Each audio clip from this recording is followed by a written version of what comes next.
ভারতবর্ষের ৭৮তম স্বাধীনতা দিবস উপলক্ষে রাজ্যবাসীকে শুভেচ্ছা শুভকামনা। ভারতবর্ষের স্বাধীনতার যুদ্ধে যারা শহীদ হয়েছেন বীর সেনানীদের, তাদের আজকে আমরা শ্রদ্ধাঞ্জলি জ্ঞাপন করছি,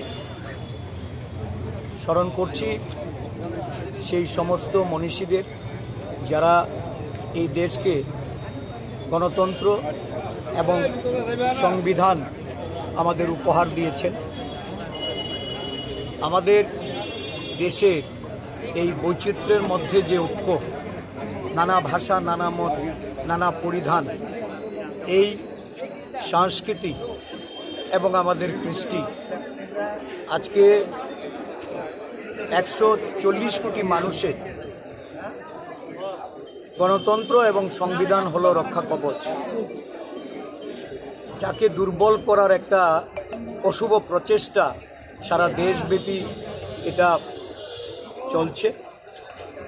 আমরা সমস্ত দেশের জনগণ এটাকে প্রতিরোধ করার জন্য আমাদের গণতান্ত্রিক প্রতিষ্ঠানগুলিকে রক্ষা করার জন্য, যে প্রতিষ্ঠানগুলির অপপ্রয়োগ করে যারা চালাতে চাইছে তাদের বিরুদ্ধে ঐক্যবদ্ধভাবে দেশের জনগণকে নেমে আসার জন্য সংকল্প গ্রহণ করতে হবে। জাতীয় কংগ্রেস আজকে অঙ্গীকারবদ্ধ দেশের সংবিধান রক্ষা করতে, দেশের গণতন্ত্রকে বাঁচিয়ে রাখতে।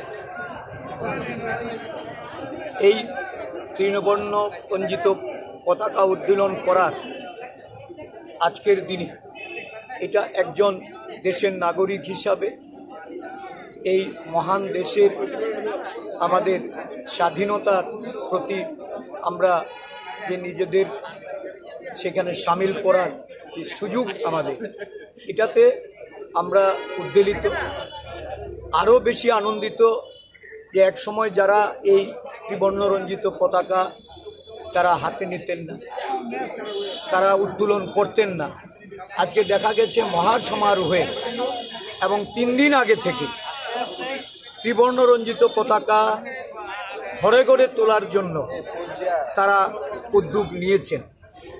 স্বাভাবিকভাবেই দেশবাসী হিসাবে এই পতাকা উত্তোলন করে আমরা গর্ববোধ করছি।